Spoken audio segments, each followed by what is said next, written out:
9 de abril de 1948. El cielo de Bogotá se tiñó de un negro asfixiante. En medio del caos y los gritos desgarradores por el trágico asesinato de Jorge Eliezer Gaitán, la multitud enfurecida volcó su ira ciega sobre las calles. Hombres y mujeres, con rostros manchados de hollín y lágrimas, arrastraron y prendieron fuego a más de 30 vagones de tranvía. El crujir del acero retorciéndose bajo las llamas ahogó el sonido de una ciudad que, de repente, se devoraba a sí misma. Apenas unas horas antes, este laberinto de rieles electrificados era el corazón palpitante de Colombia. Movilizaba a 50 millones de pasajeros al año, conectando a obreros madrugadores con los aristócratas capitalinos. Era el orgullo supremo de una nación que soñaba con ser la Atenas suramericana. Sin embargo, tras esa tarde incendiaria, el robusto sistema quedó reducido a un cementerio humeante de esqueletos metálicos. Apenas 3 años después, los últimos rieles fueron arrancados sin piedad o sepultados bajo asfalto oscuro, silenciando para siempre el tintineo que marcaba el pulso de la capital. ¿Cómo pudo una red pública, vital para la supervivencia diaria de cientos de miles de ciudadanos, ser quemada por las mismas manos que la necesitaban para volver a casa? ¿Y por qué las autoridades, en lugar de reconstruir sobre las cenizas, aprovecharon el fuego para ejecutar un plan oscuro que sumiría a Bogotá en décadas de infierno vehicular? Esta no es solo la historia de unos vagones consumidos en el Bogotazo. Es una crónica de traición, de profunda desigualdad social y de la victoria de la avaricia privada sobre el bien público. Descubramos juntos qué destruyó realmente al tranvía de Bogotá. El año es 1884.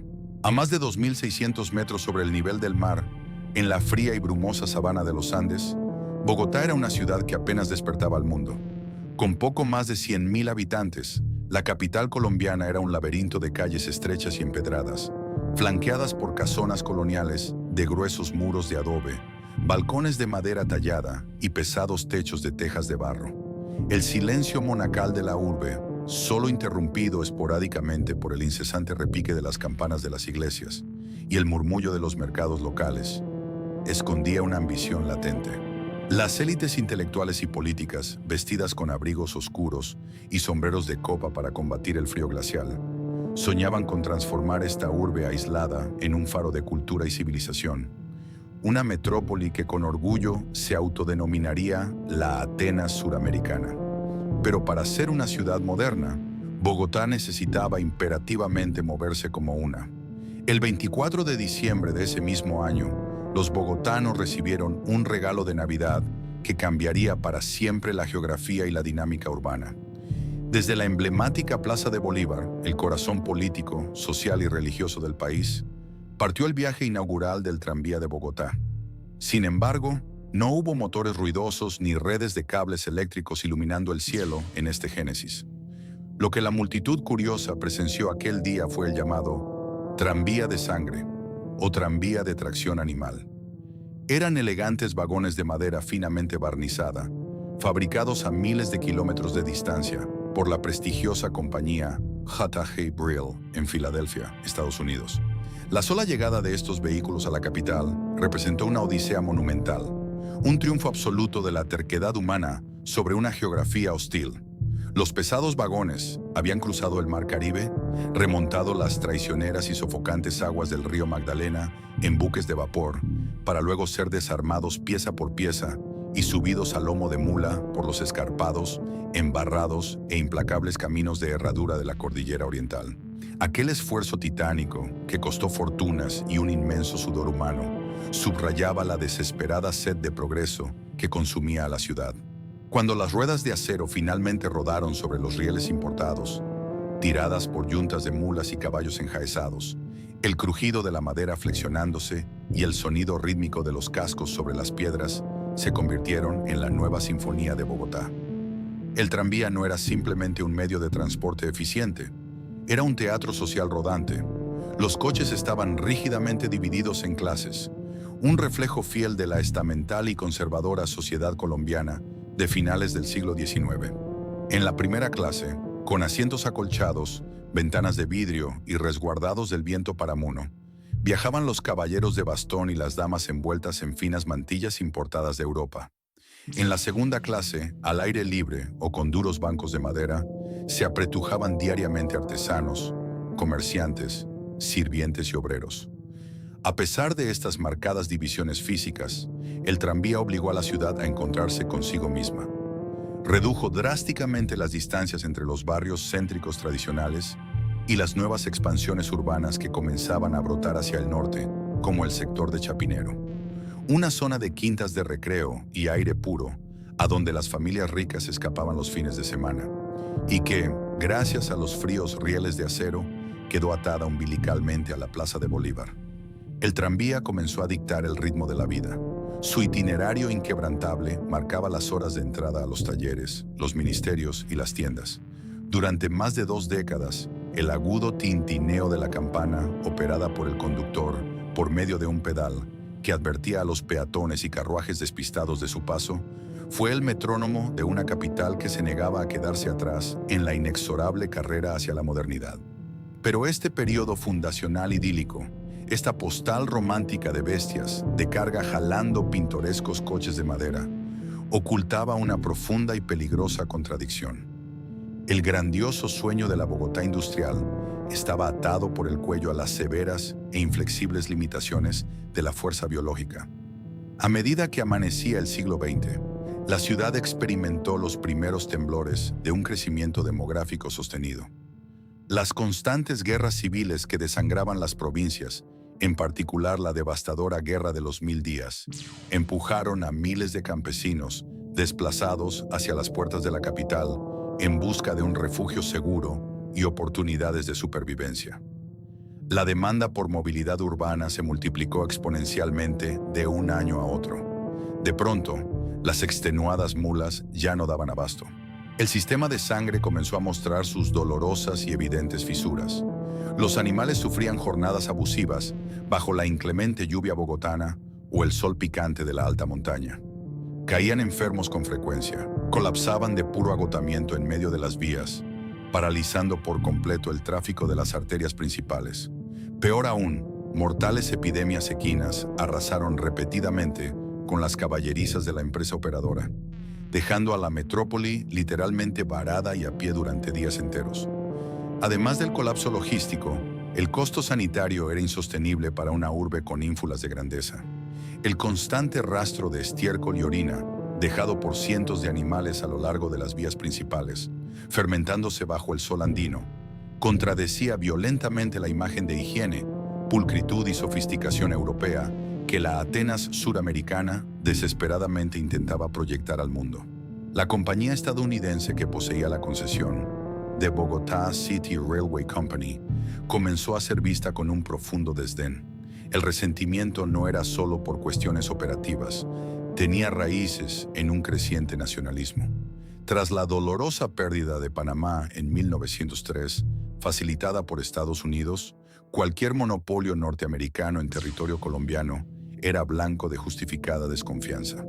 Los bogotanos, hastiados de pagar tarifas excesivas por un servicio intermitente, vagones atestados que descarrilaban constantemente y el evidente maltrato a los animales, llegaron a su límite de paciencia.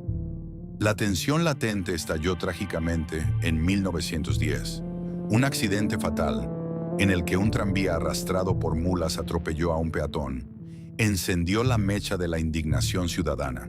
Siguió un feroz boicot cívico sin precedentes. Los habitantes de Bogotá, en un asombroso acto de unidad interclasista, se negaron rotundamente a abordar los vagones. Las calles se llenaron de ciudadanos marchando bajo la lluvia, prefiriendo desgastar sus zapatos antes que entregar un centavo más a la administración extranjera. Durante una semana, los tranvías circularon vacíos, como inmensos cajones fantasma sobre la sabana. Bajo una presión popular insoportable y en el marco de las celebraciones del centenario de la independencia de Colombia, el gobierno municipal intervino con fuerza. Las autoridades compraron forzosamente la empresa y municipalizaron el servicio. Así nació el Tranvía Municipal de Bogotá. La ciudad, por primera vez, tenía el control soberano sobre sus propias arterias. La crisis política se había resuelto temporalmente, pero el enorme abismo técnico seguía allí, amenazante. Bogotá había recuperado la propiedad de su tranvía, pero el sistema seguía siendo crónicamente obsoleto, angustiosamente lento y profundamente insalubre. La bestia urbana seguía creciendo y exigía un corazón que bombeara con más fuerza. La infraestructura del siglo XIX estaba estrangulando el potencial del siglo XX. El límite biológico de las mulas se había agotado irreversiblemente. Si Bogotá quería reclamar su lugar en la historia moderna, la era de los cascos sobre la piedra debía morir, para dar paso al deslumbrante y poderoso chisporroteo de la alta tensión. El año 1910 no solo marcó el centenario de la independencia de Colombia, sino también el renacimiento tecnológico de su capital. Con la empresa ahora en manos del municipio, bajo la recién creada empresa del Tranvía Municipal de Bogotá, las autoridades tomaron una decisión monumental. Era el momento de jubilar a las exhaustas bestias de carga y abrazar la magia invisible de la electricidad. Este no era un simple cambio de propulsión. Era una declaración de intenciones, un salto cuántico hacia la modernidad que la ciudad tanto ansiaba. El 12 de octubre de 1910, bajo un cielo excepcionalmente despejado, una multitud expectante se congregó en las calles del centro. Los murmullos de asombro y escepticismo llenaban el aire frío de la sabana. De repente, un sonido nuevo y vibrante rasgó el silencio habitual. No era el crujir de la madera vieja ni el golpe seco de las herraduras, sino el zumbido constante de un motor eléctrico y el chisporroteo azulado en los cables aéreos. El primer tranvía eléctrico, un elegante coche cerrado, pintado con esmero y adornado con banderas nacionales, se deslizó majestuosamente desde la estación de La Sabana hacia la Plaza de Bolívar. Para el ciudadano de a pie, presenciar el movimiento de aquel gigante de acero y madera, sin ninguna fuerza animal visible, rozaba lo milagroso. El tranvía eléctrico se movía con una suavidad y una velocidad sin precedentes, alcanzando velocidades que resultaban vertiginosas para una población acostumbrada al paso cansino de las mulas.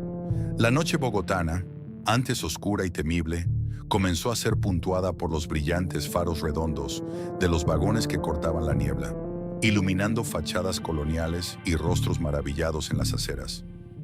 La electrificación desató una fiebre expansiva sin igual. Las estrechas calles del centro fueron intervenidas masivamente. Cuadrillas de obreros armados con picos y palas levantaron el viejo empedrado para instalar rieles de acero más anchos y robustos, capaces de soportar el peso de las nuevas unidades importadas de los Estados Unidos. Se erigieron firmes postes de hierro forjado a lo largo de las avenidas y una intrincada telaraña de cables de cobre se tejió sobre las cabezas de los transeúntes, dibujando un cielo industrial. Con la nueva infraestructura, el tranvía municipal dejó de ser un lujo intermitente para convertirse en el torrente sanguíneo vital de Bogotá. Las rutas se multiplicaron. Se inauguraron líneas que conectaban el centro del poder político con el populoso barrio de Las Cruces al sur y se consolidó la vital arteria hacia Chapinero en el norte, transformando este sector de casas de campo en un vibrante núcleo urbano. El tranvía eléctrico democratizó, en gran medida, la geografía de la capital.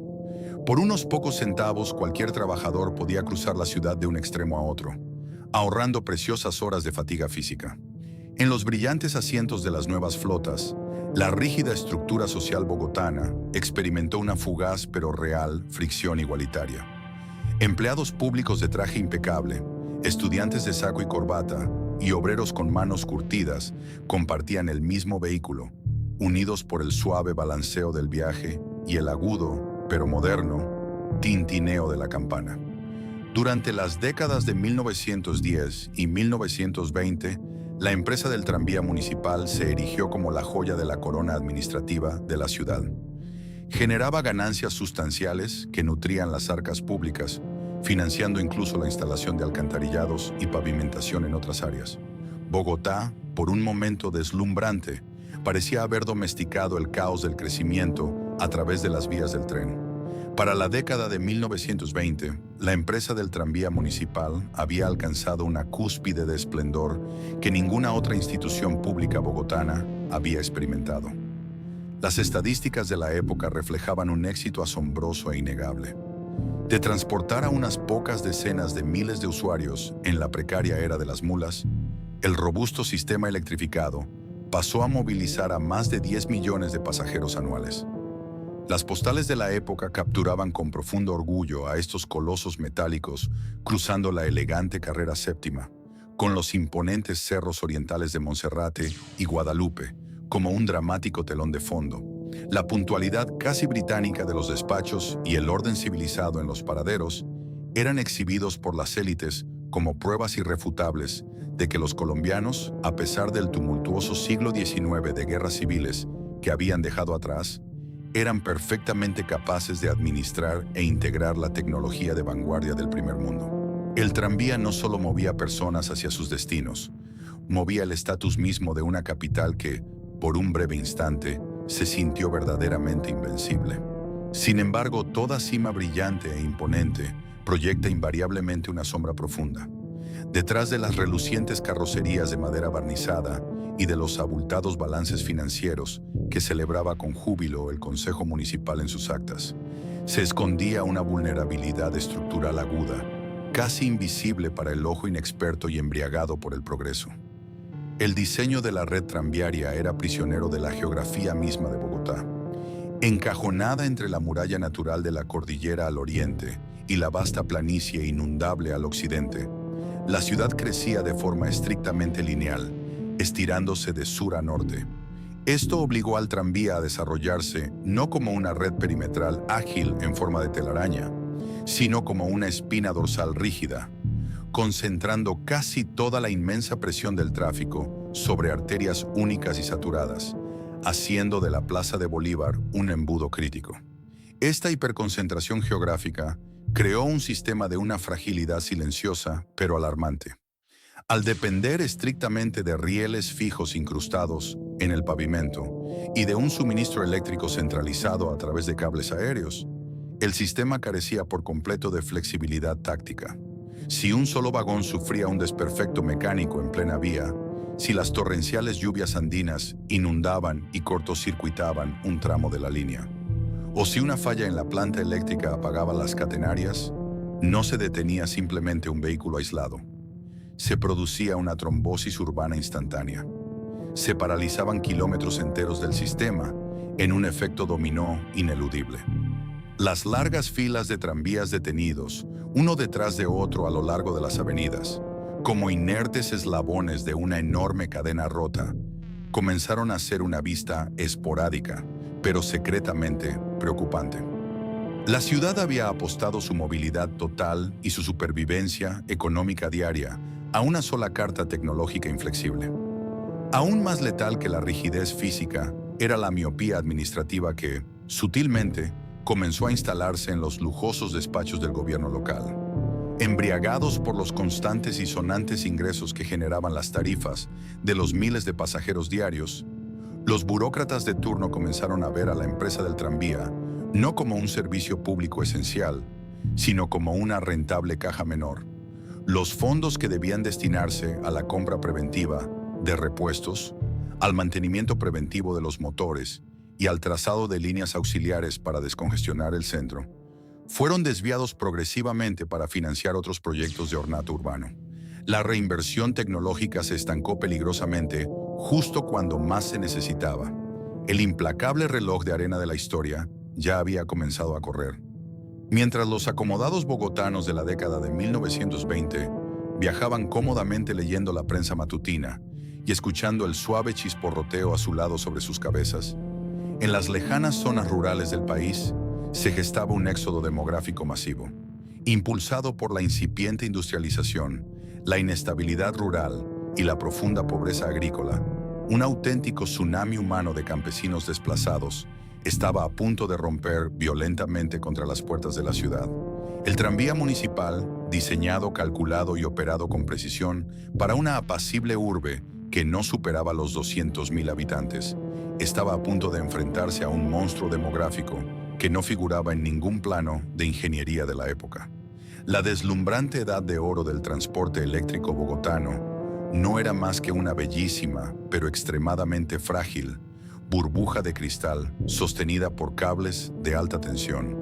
Y la tormenta perfecta, oscura y devastadora, apenas comenzaba a formarse en el horizonte andino. La década de 1930 trajo consigo vientos de cambio que transformaron radicalmente la fisonomía de la capital colombiana. La apacible ciudad de tejados de barro y campanarios silenciosos comenzó a hincharse de manera descontrolada. Impulsados por una incipiente industrialización, la agitación sociopolítica en las provincias y la promesa, a menudo ilusoria, de un futuro mejor, decenas de miles de campesinos abandonaron sus tierras y convergieron hacia Bogotá.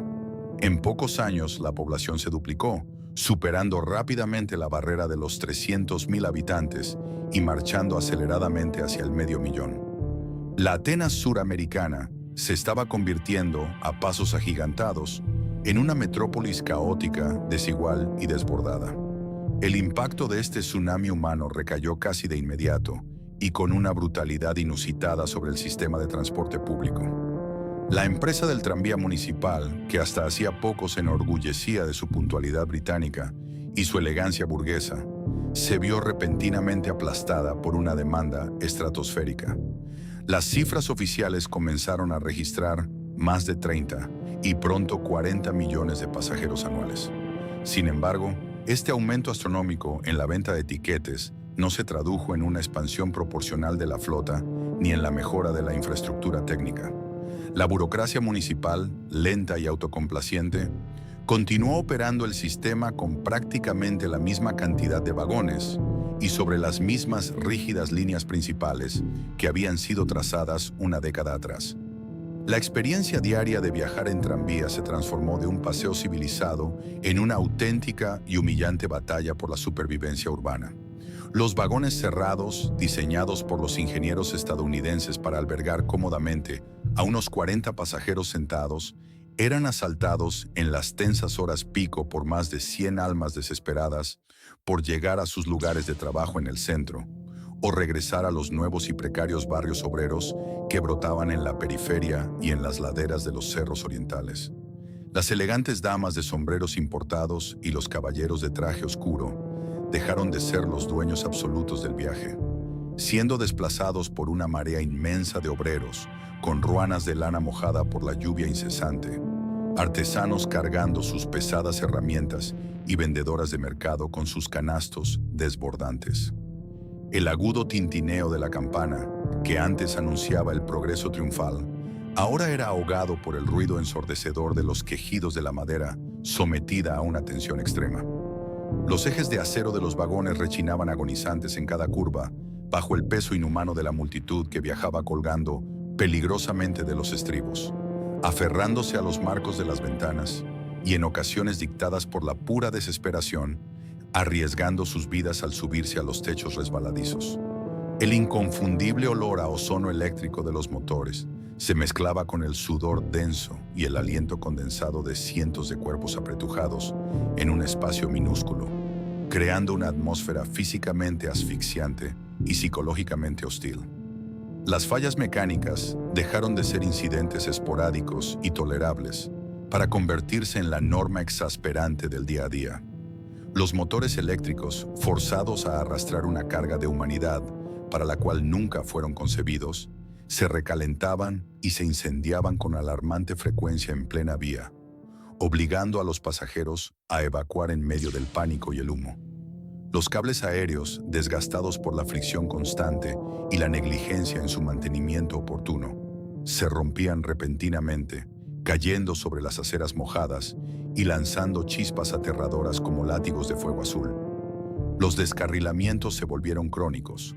Las ruedas, pulidas hasta el extremo, perdían agarre en unos rieles que se hundían lentamente en el asfalto fracturado. El sueño de modernidad se estaba fracturando desde adentro, víctima de su propia falta de previsión, mientras la tensión en las calles comenzaba a hervir a fuego lento.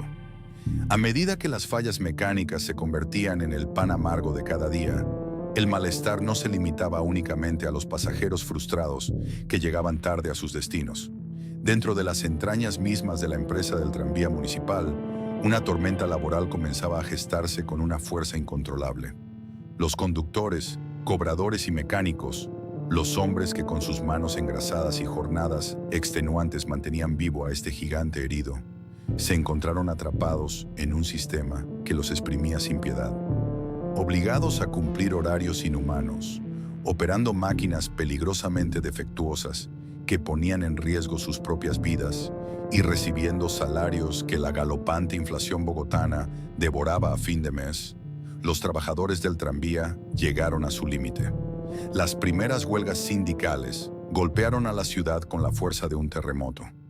Cuando los operadores se negaban a sacar los vagones de los inmensos depósitos de San Diego, exigiendo herramientas básicas, repuestos y salarios dignos, Bogotá experimentaba un infarto urbano instantáneo. Decenas de miles de obreros, albañiles y empleados de bajo rango se veían obligados a caminar interminables kilómetros bajo las gélidas y torrenciales lluvias andinas. Llegaban empapados y exhaustos a las fábricas, solo para enfrentarse a severos descuentos salariales por sus inevitables retrasos. En estos tensos días de paro, el tranvía pasaba de ser una herramienta de progreso a convertirse en el símbolo físico de una burocracia estatal sorda, cruel y profundamente disfuncional. Lo más trágico de esta etapa de silencioso declive fue la evidente e insalvable desconexión entre los despachos del gobierno municipal y las frías calles de la capital. Para la élite política y económica de Bogotá, el colapso del tranvía comenzó a dejar de ser un problema cotidiano. A medida que avanzaban los años 30 y entraban los 40, las familias acomodadas, aquellas que alguna vez lucieron sus mejores trajes europeos en los relucientes vagones eléctricos, comenzaron a importar costosos automóviles privados de los Estados Unidos. Al aislarse en el confort de sus vehículos con motor a combustión, cerrando las ventanas de vidrio al frío, al ruido y al caos exterior, las clases dirigentes dejaron de sufrir las humillantes agonías del transporte público. El tranvía se convirtió, exclusiva y dolorosamente, en el problema de los pobres. Esta silenciosa indiferencia institucional fue el clavo fatal en el ataúd del sistema. Sin la presión directa de las clases altas para mantener la calidad, la frecuencia y la seguridad del servicio, las sucesivas administraciones municipales dejaron que el tranvía se asfixiara por inanición financiera. Los dramáticos reportes técnicos de los ingenieros que advertían sobre la inminente catástrofe estructural de las vías hundidas y la obsolescencia total de los motores eléctricos fueron archivados y olvidados en polvorientos sótanos gubernamentales. En lugar de buscar soluciones reales o financiar una modernización urgente que la ciudad rogaba a gritos, los políticos de turno comenzaron a culpar del caos a la falta de cultura de los campesinos recién llegados o a la peligrosa agitación comunista de los sindicatos obreros. Para finales de la década de 1930, el sistema estaba operando puramente por inercia, milagros mecánicos y pura terquedad. El orgulloso emblema de la Atenas suramericana se había transformado en un monstruo de acero oxidado, crónicamente enfermo y peligroso. Los pasajeros apretujados contra las ventanas, cansados y humillados a diario por un servicio indigno, acumulaban un resentimiento oscuro, denso y silencioso. Cada frenazo brusco que los arrojaba al suelo, cada chispa explosiva en los cables aéreos y cada retraso injustificado iba llenando lentamente un tanque de frustración colectiva sin precedentes. El gobierno municipal no lo sabía, o prefería mirar hacia otro lado, pero con su negligencia estaba cultivando la ira pura de cientos de miles de ciudadanos en cada viaje. El tranvía ya no unía a la ciudad, la estaba fracturando desde adentro, preparando el escenario perfecto para que nuevos e implacables depredadores entraran a reclamar el control absoluto de las calles de Bogotá. Mientras el sistema tranviario se asfixiaba bajo el peso de su propia obsolescencia y la negligencia estatal, un nuevo y ágil depredador comenzaba a acechar en las sombras del progreso urbano. A finales de la década de 1930 y principios de los 40, el ronco rugido de los motores a combustión interna empezó a competir seriamente con el familiar tintineo de las campanas eléctricas. Habían llegado los autobuses impulsados por gasolina. Importados por ambiciosos empresarios privados, estos vehículos prometían una flexibilidad geográfica que los pesados vagones atados a las rígidas líneas de acero simplemente no podían ofrecer. No requerían complejas telarañas de cables aéreos, ni costosas subestaciones de energía eléctrica. La ciudad entera, con sus nuevas avenidas recién asfaltadas, era su territorio natural de caza. Al principio, la ruidosa aparición de estos automotores fue hábilmente vendida a la ciudadanía como un complemento necesario, temporal y moderno para aliviar la insoportable presión sobre el saturado tranvía. Sin embargo, la realidad que se estaba gestando en los exclusivos y cerrados clubes sociales capitalinos era mucho más oscura y calculada. Un poderoso y emergente grupo de inversores privados, estrechamente interconectado con la élite política del país, descubrió una mina de oro literalmente inagotable en el desesperado caos de la movilidad bogotana. La aritmética detrás de este nuevo negocio era simple, fría y despiadada. Cada pasajero frustrado que el tranvía municipal, en su agonía operativa, dejaba abandonado bajo la lluvia o transportaba en condiciones humillantes, era un cliente cautivo, desesperado y dispuesto a pagar por el sector privado. Así comenzó una campaña de cabildeo sistemático y agresivo. Los dueños de las nuevas y coloridas flotas de autobuses, que a menudo compartían apellidos, lucrativas mesas de negocios y estratégicas alianzas matrimoniales con los concejales y burócratas encargados de regular el transporte público, empezaron a ejercer una presión invisible, pero profundamente letal sobre el destino de la ciudad. Pronto se consolidó un perverso y evidente conflicto de intereses en las más altas esferas del poder municipal. Los mismos funcionarios públicos que tenían la obligación legal, moral e histórica de aprobar los presupuestos urgentes para salvar, reparar y expandir la decadente red del tranvía municipal, eran, de manera encubierta, socios, inversores o aliados directos de las crecientes empresas privadas de autobuses. La sentencia de muerte para el tren eléctrico no se firmó con un decreto público, sino a través de una orden no escrita de asfixia financiera premeditada. Mientras el Consejo de la Ciudad aprobaba con asombrosa agilidad licencias de operación y facilidades para la importación de ruidosos chasis estadounidenses destinados al transporte privado, los fondos vitales de la empresa del tranvía eran sistemáticamente congelados, recortados o desviados hacia proyectos irrelevantes. La crónica falta de repuestos básicos que llevaba a los mecánicos públicos a la desesperación y a las huelgas no era el mero resultado de la incompetencia burocrática. Era en esencia una política deliberada de sabotaje institucional. En las calles de Bogotá, esta guerra silenciosa de despachos gubernamentales y presupuestos congelados se transformó en un combate urbano desigual y salvaje. Las nuevas flotas de autobuses privados, sin las rígidas ataduras de los rieles de acero y los cables aéreos, adoptaron rápidamente tácticas depredadoras. Se superpusieron de manera deliberada a las rutas históricas y más rentables del tranvía municipal. Los ágiles y ruidosos vehículos a motor a combustión se adelantaban temerariamente a los lentos y pesados vagones eléctricos para arrebatarles a los pasajeros que esperaban en los paraderos tradicionales. Así nació en las empinadas vías capitalinas el letal germen de lo que, décadas más tarde, se conocería infamemente como la Guerra del Centavo. Era una competencia despiadada y caótica, donde los conductores privados, sin un salario fijo y obligados a cumplir cuotas de dinero diarias impuestas por los dueños de las flotas, arriesgaban la vida de los transeúntes y pasajeros, corriendo a velocidades imprudentes, cerrando el paso y peleando físicamente por capturar un pasaje más. Frente a esta agresiva jauría motorizada, el herido gigante eléctrico no tenía ninguna posibilidad real de defensa táctica. El tranvía estaba literalmente anclado a su trayecto fijo, incapaz de esquivar el tráfico errático o de cambiar de ruta para evitar los bloqueos intencionales que a menudo provocaban los conductores de autobuses rivales.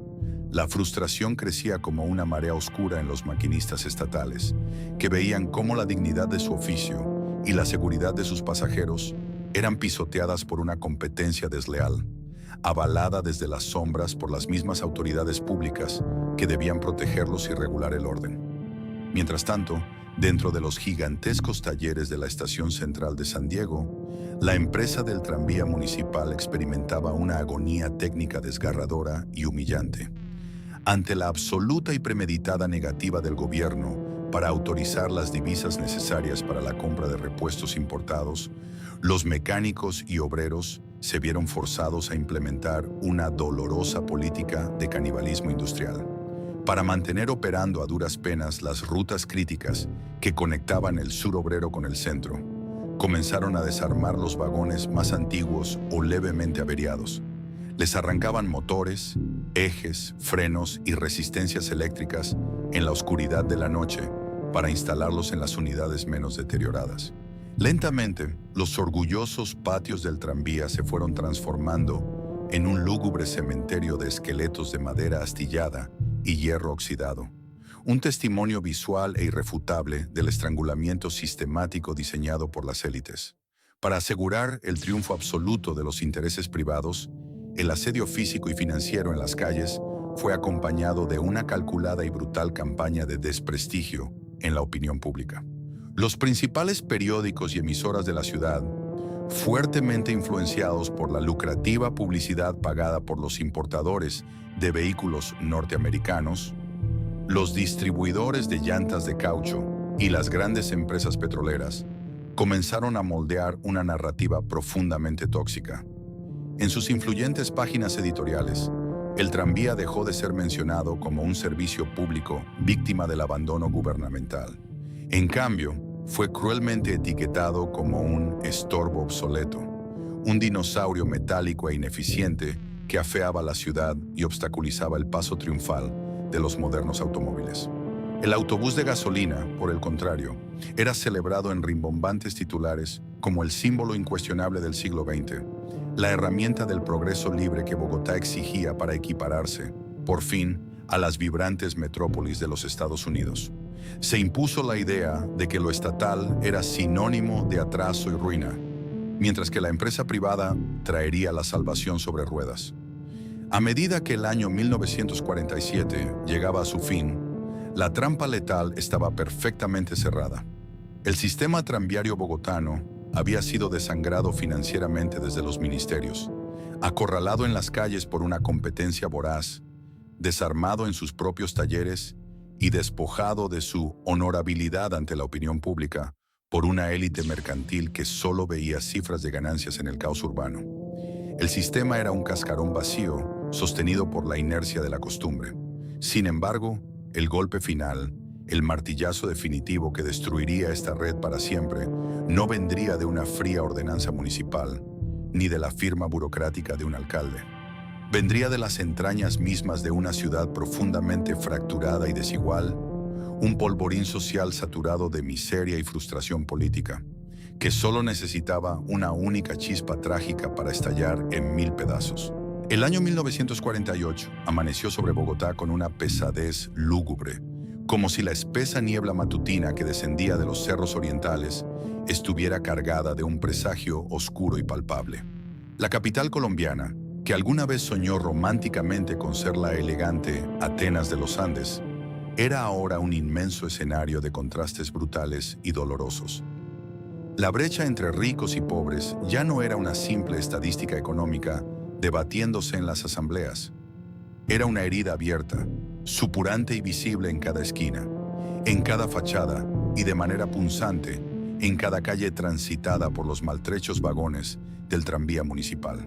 Mientras las familias acaudaladas de los barrios del norte se desplazaban protegidas en lujosos sedanes importados con calefacción, ajenas a las inclemencias del clima paramono y a la hostilidad de la calle, cientos de miles de obreros, artesanos y campesinos, desplazados, libraban una batalla diaria y desgarradora por la supervivencia en los populosos cinturones de miseria del sur. La inflación asfixiaba implacablemente los bolsillos de la clase trabajadora. El precio de los alimentos básicos y el alquiler de las frágiles viviendas subía semana a semana, mientras los salarios permanecían cruelmente congelados en el tiempo.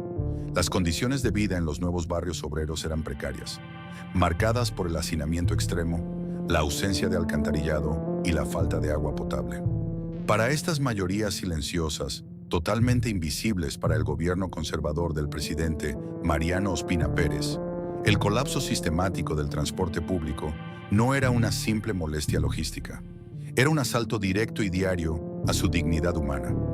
Cada mañana de madrugada, subirse a un tranvía atestado, con los motores eléctricos humeantes por el sobreesfuerzo, los frenos rechinando de forma insegura y las maderas astilladas, significaba someterse a una profunda humillación física. El tranvía se había convertido en el microcosmos perfecto de la tragedia colombiana contemporánea. Un sistema público alguna vez glorioso, ahora al borde de la ruina estructural, sostenido milagrosamente por el sudor y la paciencia de los más humildes, mientras las élites gobernantes miraban cómodamente hacia otro lado, ocupadas en proteger los jugosos negocios de los operadores privados de autobuses. Pero en medio de este panorama urbano desolador, de frustración amarga y miseria acumulada, surgió una voz que resonó como un trueno liberador en el alma del pueblo llano. Su nombre era Jorge Eliezer Gaitán. Abogado brillante de origen humilde, orador magnético y líder indiscutible de las bases del Partido Liberal, Gaitán no era un político tradicional de salón. Era un fenómeno de masas sin precedentes, un huracán humano que entendía y articulaba profundamente el dolor de los desposeídos. A diferencia de los aristócratas que gobernaban la nación desde las mesas de caoba de sus clubes exclusivos, Gaitán hablaba el lenguaje crudo y directo de la calle. Denunciaba implacablemente a lo que él bautizó como la oligarquía, esa pequeña y endogámica élite política y económica que, según él, había secuestrado los recursos de la nación y estrangulado el bienestar común. Para los maquinistas del tranvía, exhaustos y obligados a trabajar en condiciones deplorables. Para los pasajeros humillados a diario por la salvaje guerra del centavo, impuesta por los ruidosos autobuses privados. Para el campesino andino que había llegado a la ciudad huyendo de la creciente violencia rural, Gaitán representaba muchísimo más que un simple candidato presidencial favorito para las elecciones de 1950. Representaba la esperanza física y palpable de una redención social absoluta. La red del tranvía se convirtió, de hecho, en un circuito de transmisión para su movimiento. En las frías cabinas de los conductores se debatían apasionadamente sus ideas. Entre el apretujamiento de los vagones, los obreros compartían en susurros los horarios de sus próximas concentraciones. Sus discursos, transmitidos a todo volumen por las radios que se asomaban a las ventanas de los cafés y las barberías, paralizaban la ciudad por completo. Las plazas públicas se desbordaban con decenas de miles de personas que escuchaban, hipnotizadas, su promesa de restaurar la justicia moral y devolver el poder legítimo al país nacional, rescatándolo de las garras del corrupto país político. La tensión en las calles de Bogotá durante los primeros meses de 1948 alcanzó niveles asfixiantes. La violencia política partidista, que ya desangraba de manera atroz las zonas rurales de Colombia, comenzó a filtrar sus sombras letales hacia el asfalto de la capital. En el mes de febrero, Gaitán lideró la histórica Marcha del Silencio, donde 100.000 almas con banderas negras desfilaron absolutamente mudas por el centro de la ciudad, exigiendo al gobierno de turno el cese inmediato del derramamiento de sangre. El silencio sepulcral de aquella multitud fue ensordecedor. Era el sonido vibrante de un pueblo llevado al límite, una demostración de poder pacífico, pero aterradoramente disciplinado, que hizo temblar los cimientos del Palacio Presidencial. Abril llegó con la capital convertida en un polvorín social de proporciones colosales y aterradoras. Curiosamente, la ciudad albergaba en ese preciso momento la 9ª Conferencia Panamericana, un evento de gala diplomática internacional que buscaba proyectar ante el mundo una falsa y reluciente imagen de estabilidad democrática continental, atrayendo a cancilleres y embajadores de todo el hemisferio. Mientras las delegaciones extranjeras cenaban manjares en salones de cristal, iluminados por inmensas arañas de luces, a pocas cuadras de allí, el ruido sordo e hirviente de la ciudad marginada seguía latiendo con fuerza. El descontento crónico por el colapso del transporte, la furia acumulada por el costo de la vida y el fervor político absoluto, casi religioso, hacia la figura de Jorge Eliezer Gaitán se habían fusionado en un tanque de gasolina gigantesco, invisible y altamente volátil. El viejo y cansado tranvía de Bogotá, rechinando dolorosamente sobre sus rieles hundidos y emitiendo sus últimas chispas azules bajo el pesado y gris cielo andino, cruzaba cada día por una metrópolis que contenía el aliento de forma angustiosa.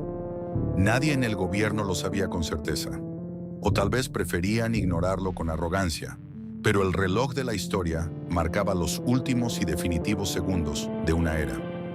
Todo el sistema, desde las frágiles catenarias eléctricas hasta la estructura social misma, estaba tensionado al máximo de su resistencia. Solo se necesitaba una chispa microscópica, un solo acto de violencia impredecible e irreversible para detonar el infierno absoluto. Y esa chispa letal estaba a punto de encenderse en la concurrida carrera séptima, justo al campanazo del mediodía. Viernes 9 de abril de 1948. El reloj marcaba la 1:05 de la tarde. En el centro de Bogotá, la ruidosa carrera séptima bullía con la actividad típica de la hora del almuerzo.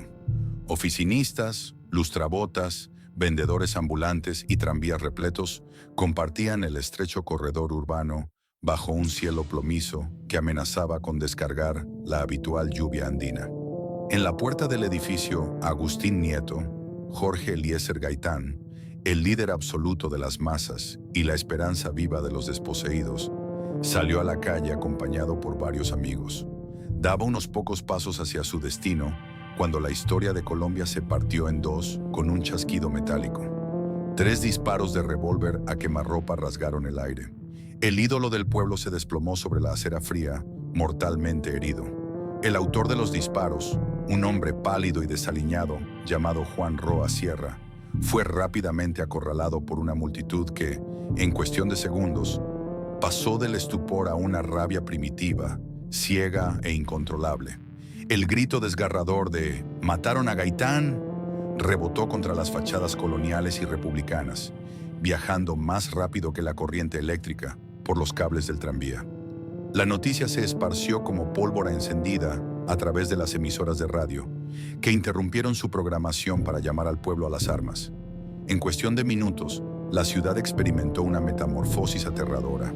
La tensión social acumulada durante décadas, la pobreza, la humillación diaria en los servicios públicos, el hambre y la desigualdad, encontraron en la sangre derramada de su líder la válvula de escape definitiva.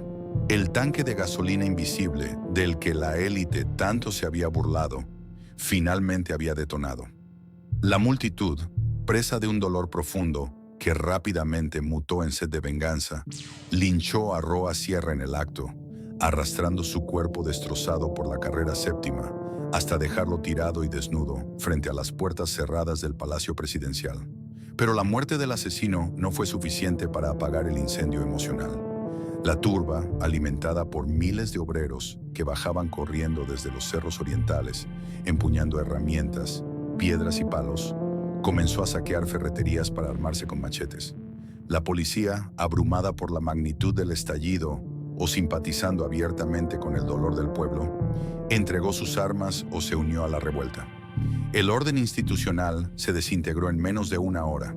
En medio de este tsunami de furia popular, la red del tranvía municipal quedó atrapada en el ojo del huracán. Decenas de vagones se encontraban realizando sus rutas habituales, atestados de pasajeros, cuando el caos estalló. Al principio, la multitud corría despavorida esquivando los pesados vehículos de acero y madera.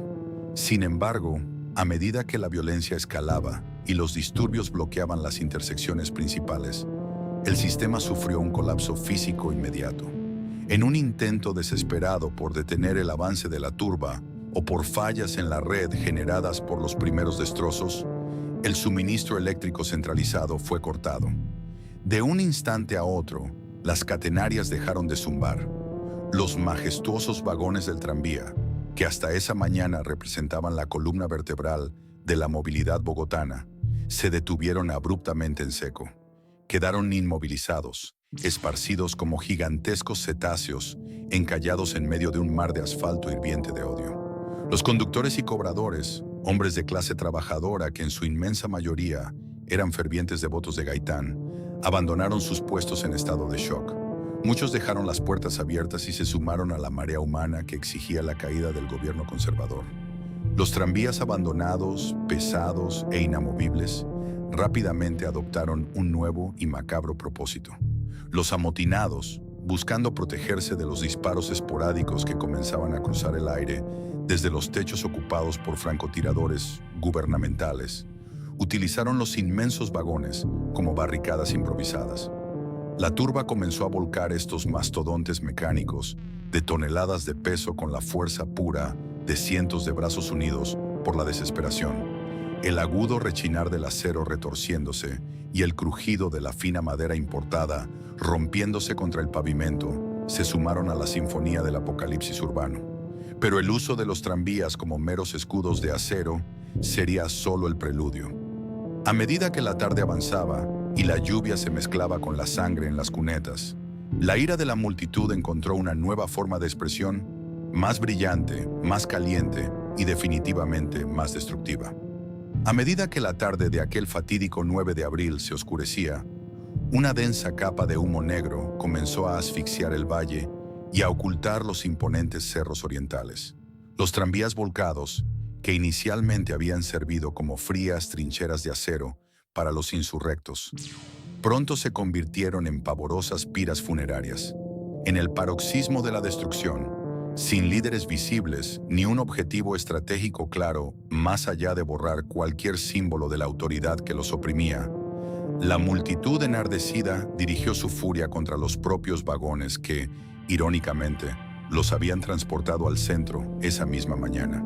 Con antorchas improvisadas, trapos empapados en gasolina saqueada de los comercios y cócteles Molotov rudimentarios, los manifestantes prendieron fuego a los gigantescos vehículos. La madera fina, barnizada y resecada por los años de servicio intensivo, ardió con una rapidez espantosa. El aire gélido de la sabana se llenó de inmediato con el acre olor a pintura derretida, caucho quemado, cables de cobre fundidos y asientos de cuero carbonizados. Los gruesos vidrios de las ventanas estallaron en 1000 pedazos por la intensidad del calor extremo, lloviendo como cuchillos resplandecientes sobre el pavimento ya manchado de sangre. El fuego devoraba con insaciable voracidad el trabajo de décadas, reduciendo los orgullosos titanes eléctricos de la empresa del tranvía municipal a grotescos esqueletos al rojo vivo. La escena era de una ironía trágica, profunda y desgarradora. Los mismos hombres y mujeres de ruana mojada y sombrero de paño desgastado, los obreros de manos callosas y las lavanderas que dependían vitalmente de esos vagones de 5 centavos para ganarse el pan de cada día en las casas pudientes, eran quienes ahora alimentaban las llamas con un júbilo frenético, casi tribal. En su furia ciega y ensordecedora por vengar el atroz asesinato del único político que los había tratado como seres humanos dignos, estaban calcinando su propia herramienta de supervivencia. Estaban quemando su única forma económica de regresar a casa. Para aquella turba rota por el dolor, el tranvía ya no era un medio de transporte. Se había transformado en la representación física e inmediata de un estado negligente, ciego y sordo que los había abandonado a la miseria y, por tanto, debía ser purgado con fuego purificador. Durante 3 días y 3 noches ininterrumpidas, Bogotá ardió hasta los cimientos en lo que la historia de Colombia bautizaría para siempre con horror como el Bogotazo. El próspero centro comercial e histórico de la ciudad quedó reducido a un apocalíptico paisaje lunar de ruinas humeantes, edificios destripados, escombros esparcidos y cadáveres apilados sin nombre en las esquinas. Cuando finalmente el ejército, trayendo refuerzos desde las provincias, logró retomar el control de las calles a sangre y plomo, y la incesante lluvia andina aplacó las últimas brasas de la revuelta, la pálida luz del amanecer reveló la magnitud real del cataclismo. El saldo para el sistema de transporte público fue absoluta y matemáticamente devastador. Más de 34 vagones, prácticamente la tercera parte de la reducida flota operativa que aún mantenía con vida el agonizante servicio, habían sido reducidos a cenizas irrecuperables. Decenas de kilómetros de vitales cables aéreos de tensión yacían trozados, derretidos y enredados en el fango como serpientes muertas. Los pesados rieles de acero habían sido arrancados del suelo con picos y barras en varios tramos neurálgicos para construir barricadas, dejando cráteres intransitables en las avenidas. Las estaciones de despacho y los talleres sufrieron saqueos brutales, perdiendo herramientas invaluables y repuestos esenciales, que ya de por sí eran críticamente escasos antes de la asonada. El tranvía municipal de Bogotá no solo había sufrido un daño material catastrófico, había sufrido una herida mortal y definitiva en su estructura operativa. Frente a los retorcidos esqueletos metálicos carbonizados, que aún desprendían un humo fantasmagórico y se enfriaban lentamente bajo la fría llovizna bogotana, quedó dolorosamente claro que la ingenua era de la Atenas suramericana. Había terminado para siempre en un baño de fuego y sangre callejera. La gran pregunta que flotaba en el aire denso de la ciudad destruida no era cómo o cuándo se repararían las unidades calcinadas, sino qué oscuro y calculado destino aguardaba a los ciudadanos sobre esas cenizas aún calientes. Y en los elegantes e intactos salones de los clubes del norte, donde la élite y los dueños de los monopolios de autobuses privados evaluaban fríamente los daños mientras tomaban coñac, la inmensa tragedia del pueblo se estaba viendo, en un silencio cómplice, como la oportunidad de negocios más brillante, despiadada y lucrativa del siglo. Los días que siguieron a la hecatombe del Bogotazo revelaron un paisaje de desolación absoluta. El humo acre, con su inconfundible olor a muerte y destrucción, aún se aferraba tercamente a las fachadas destrozadas de la carrera séptima. Escuadrones de obreros municipales, con rostros demacrados por el insomnio y el miedo, intentaban despejar las arterias principales de escombros de ladrillo, vidrios rotos y, trágicamente, de cadáveres anónimos. En medio de esta dantesca y silenciada labor, los restos del tranvía municipal se alzaban como monumentos fúnebres a una era calcinada. Las calles, antes surcadas por el orgulloso y rítmico tintineo de las campanas eléctricas, estaban ahora sembradas de 34 esqueletos de hierro ennegrecido. Eran vagones majestuosos que habían sido devorados hasta sus entrañas mecánicas por la furia irrefrenable del pueblo. El sistema, que durante más de 3 décadas había sido el innegable torrente sanguíneo de la capital colombiana, estaba clínicamente muerto. La parálisis operativa era total, asfixiante y aterradora. Los kilómetros de cables aéreos trozados y fundidos, los gruesos rieles de acero deformados por el calor extremo de las barricadas y las vitales subestaciones eléctricas saqueadas pintaban un cuadro de ruina técnica monumental. Sin embargo, para una metrópolis que dependía casi exclusivamente de este medio de transporte masivo para movilizar a cientos de miles de obreros desde las polvorientas periferias del sur hasta las fábricas y ministerios del centro, la reconstrucción no debía ser simplemente una opción a debatir en los estrados. Era una urgencia humanitaria y una necesidad macroeconómica de primerísimo orden. Bogotá, literalmente, no podía respirar ni producir sin su columna vertebral en movimiento. Pero la compasión ciudadana y el sentido del deber público no tenían cabida en los fríos y herméticos despachos gubernamentales, que habían sobrevivido atrincherados tras muros de piedra al estallido social. Mientras los bogotanos más humildes se veían obligados a caminar interminables y agotadores kilómetros entre las ruinas bajo la lluvia andina para intentar recuperar algún atisbo de normalidad laboral, en las más altas esferas del poder civil se fraguaba una decisión radical y carente de escrúpulos. Las autoridades municipales, lejos de convocar inmediatamente a los ingenieros estatales y a los valientes mecánicos de los talleres de San Diego para diseñar un plan de contingencia, salvamento y reactivación urgente, vieron en las cenizas humeantes del tranvía la excusa perfecta. El 9 de abril se convirtió, para ellos, en el milagro político que llevaban años esperando en las sombras. El diagnóstico oficial del gobierno local, emitido rápidamente y sin permitir jamás un escrutinio técnico independiente y profundo por parte del sindicato de trabajadores, fue categórico, implacable y letal. El daño a la red del tranvía municipal era demasiado extenso y, sobre todo, argumentaban, demasiado costoso de reparar para las arcas de una ciudad devastada. Se sentenció con una frialdad matemática engañosa que invertir los escasos dineros públicos en la reconstrucción artesanal de los vagones quemados, en la difícil importación de nuevos motores eléctricos y en el dispendioso tendido de kilómetros de cables de cobre, representaba un despilfarro absolutamente inaceptable en tiempos de crisis nacional. La narrativa estatal, hábilmente diseñada y de inmediato amplificada por los titulares de la prensa oligarca, se apresuró a sepultar al tren eléctrico bajo un pesado y oscuro manto de inviabilidad financiera. Lo que la inmensa mayoría de los ciudadanos ignoraba en ese agudo momento de duelo, hambre y confusión urbana, es que esta declaratoria de muerte técnica no era el triste pero lógico resultado de un análisis financiero honesto. Era la culminación coronada de éxito de un lobby corporativo despiadado y silencioso. La verdadera y definitiva sentencia de muerte para el tranvía no la había dictado el fuego encendido por la turba descontrolada aquella tarde. Se estaba firmando con finas plumas fuente sobre mesas de caoba, en medio de apretones de manos entre la élite política y los empresarios privados. Mientras Bogotá intentaba, a duras penas, barrer los escombros y enterrar a sus muertos, una jauría motorizada se abalanzaba velozmente sobre los despojos de la ciudad.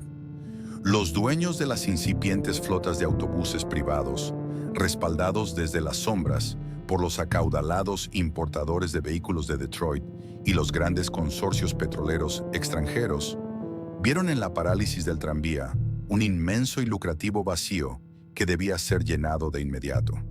Como aves de rapiña sobre un gigante abatido, docenas de ruidosos y contaminantes autobuses a gasolina, operando sin rutas fijas, sin control tarifario y con una voracidad feroz, inundaron las avenidas destrozadas, prometiendo una salvación rápida al colapso de la movilidad. La estocada final e irreversible para la red eléctrica no provino de la turba enardecida, sino directamente de la oficina del entonces alcalde, Fernando Massuera Villegas. Argumentando una modernización forzosa y la imperiosa necesidad de ensanchar las vías para dar cabida al sagrado automóvil, Massuera ordenó una de las acciones de infraestructura urbana más drásticas y trágicas de la historia colombiana. Bajo sus directrices frías y calculadas, el gobierno municipal no solo se negó rotundamente a financiar la importación de un solo repuesto o a soldar un solo cable de tensión caído, sino que ordenó el desmantelamiento activo, agresivo y sistemático de todo aquello que hubiese sobrevivido al fuego del 9 de abril. La operación de borrado comenzó con una rapidez quirúrgica que contrastaba dolorosamente con la lentitud habitual de la burocracia estatal. Escuadrones de trabajadores armados con sopletes cortaron las hermosas y robustas catenarias aéreas que durante décadas habían tejido el cielo bogotano, enrollando el valioso cobre para venderlo al mejor postor. Las imponentes subestaciones eléctricas, que alguna vez latieron con la energía de la modernidad, fueron vaciadas y clausuradas, pero el acto más simbólico y desgarrador de esta aniquilación institucional fue el destino final de las vías. En lugar de invertir en la delicada y costosa labor de extraer los miles de kilómetros de rieles de acero incrustados en las calles empedradas, las autoridades optaron por la solución del ocultamiento. Decidieron literalmente sepultar la historia. Cuadrillas de obreros municipales, trabajando a marchas forzadas bajo el sol y la lluvia, vertieron toneladas de espeso y ardiente asfalto negro directamente sobre los brillantes carriles, por donde alguna vez resbalaron majestuosos los vagones eléctricos. El gobierno enterró bajo una capa oscura e impermeable la principal arteria de transporte de las clases populares. En los inmensos talleres de la estación central de San Diego, el ambiente se transformó en el de una morgue industrial de proporciones dantescas. Los vagones que milagrosamente no habían sido alcanzados por las llamas del Bogotazo fueron arrinconados a la intemperie. Sus motores eléctricos, aún útiles, pero condenados por decreto a no volver a girar, se oxidaron silenciosamente bajo las frías lloviznas de la sabana. Los maquinistas y mecánicos, hombres de orgullosa trayectoria que dedicaron sus vidas a la empresa del tranvía, fueron despedidos masivamente o reubicados en labores denigrantes, observando con los ojos llenos de lágrimas cómo la historia de su digno oficio era convertida deliberadamente en montañas de chatarra inservible. El plan oligarca había triunfado con una precisión aterradora. Utilizando el dolor inmenso de una ciudad que acababa de sufrir la peor masacre de su historia, las élites políticas y empresariales lograron privatizar el monopolio del movimiento humano. El tranvía municipal, el mismo que décadas atrás había sido el rutilante orgullo de una nación que soñaba con la Atenas de los Andes, fue asesinado 2 veces. Primero fue quemado por la desesperación de un pueblo huérfano y luego fríamente sepultado bajo el asfalto por la codicia implacable de sus gobernantes. El año 1951 marcó el estertor definitivo de un gigante moribundo. Tras la inmensa y aterradora devastación del Bogotazo, la empresa del tranvía municipal había logrado mantener operando, casi por un auténtico milagro de la terquedad mecánica y el esfuerzo sobrehumano de sus escasos técnicos, unas pocas líneas fragmentadas. Eran rutas fantasmales recorridas por los pocos vagones que por azares del destino habían escapado del fuego purificador de la turba. Estos sobrevivientes eran vehículos remendados con piezas canibalizadas de la chatarra, cuya madera, otrora brillante y orgullosa, ahora lucía opaca, astillada y profundamente triste bajo la eterna llovizna de la sabana. Viajar en ellos durante esos 3 años de lenta y dolorosa agonía no era ya un acto rutinario de transporte metropolitano, sino un ejercicio de resistencia melancólica.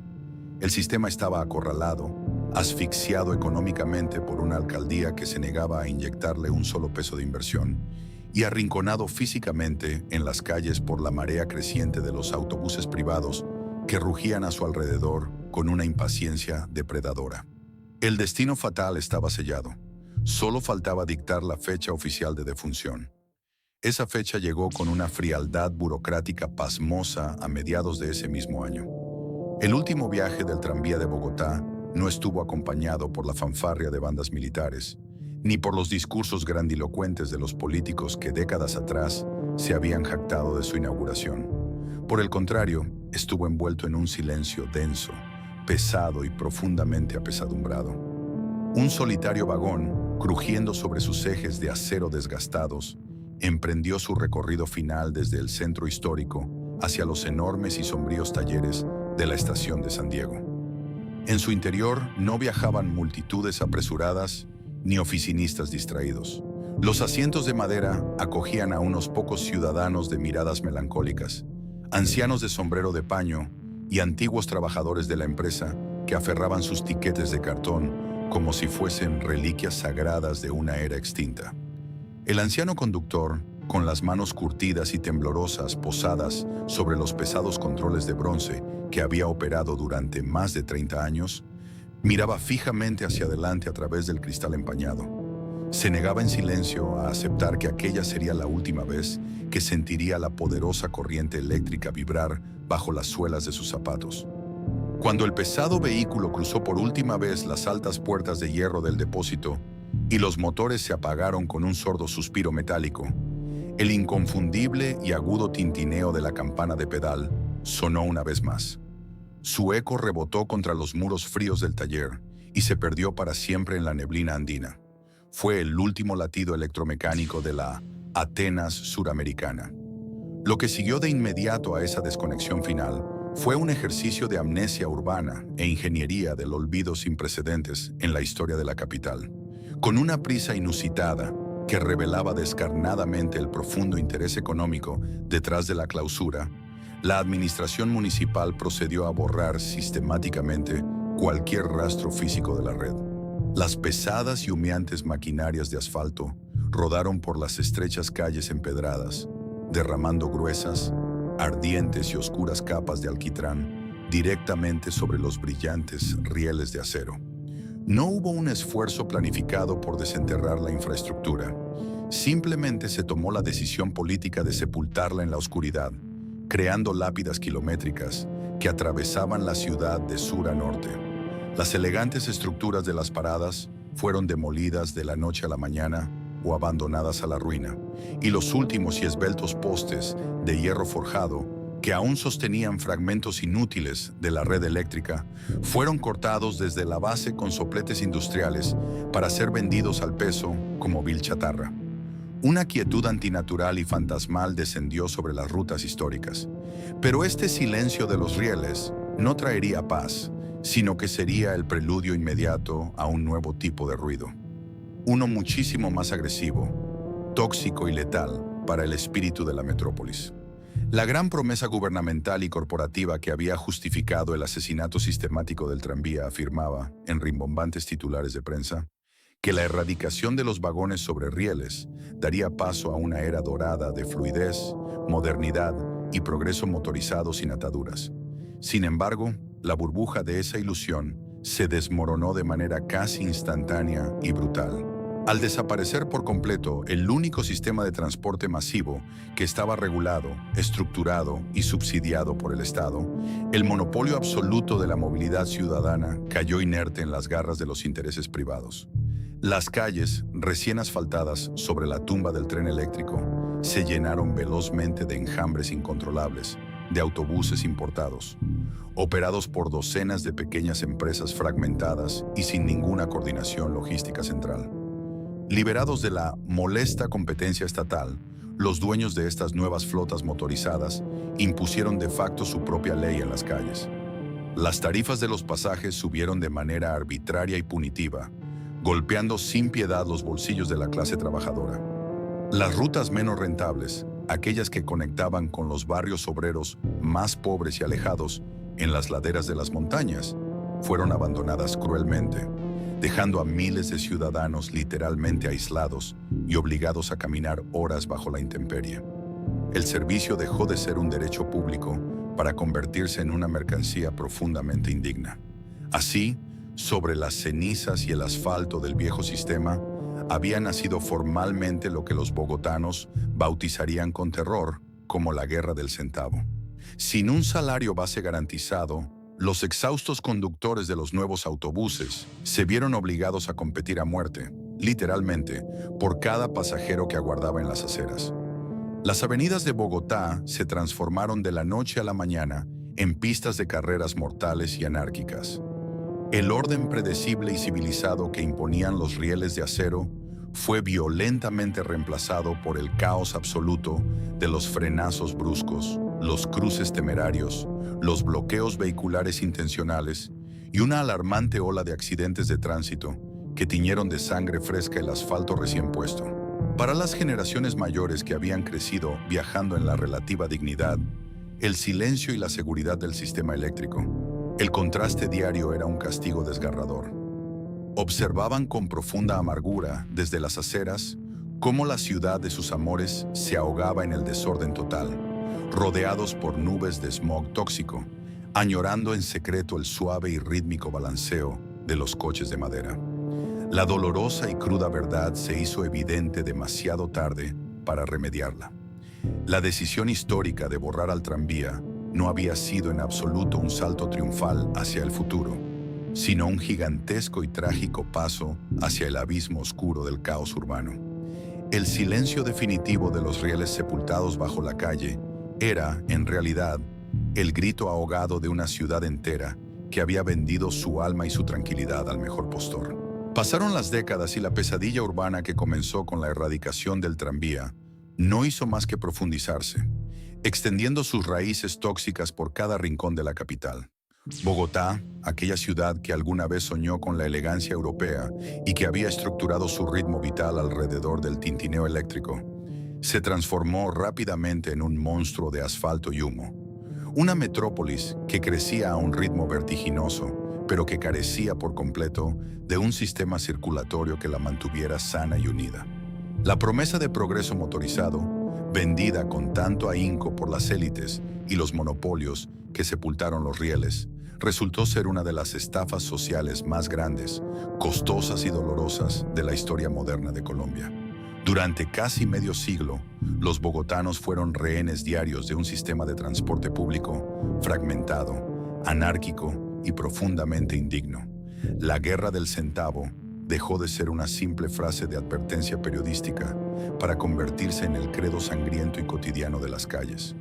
Cientos de empresas privadas de autobuses, operando sin la más mínima planificación estatal eficiente, inundaron la ciudad con miles de vehículos viejos, importados de segunda mano, ensordecedores y altamente contaminantes.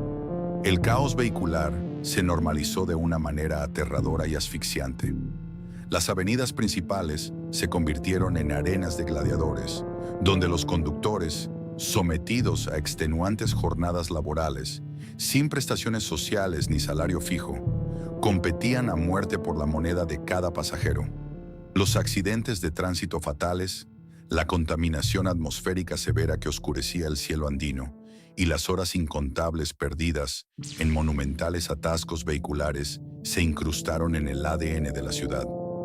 Este desorden crónico erosionó lentamente la calidad de vida, la productividad económica y, sobre todo, la salud mental de millones de ciudadanos de la clase trabajadora que dependían del transporte para sobrevivir. Bogotá se ganó a pulso la sombría reputación internacional de poseer uno de los peores tráficos de América Latina. Se había convertido en una ciudad trágicamente desconectada de sí misma, donde cruzar de sur a norte no era un trayecto lógico, sino una auténtica odisea de desgaste físico y emocional.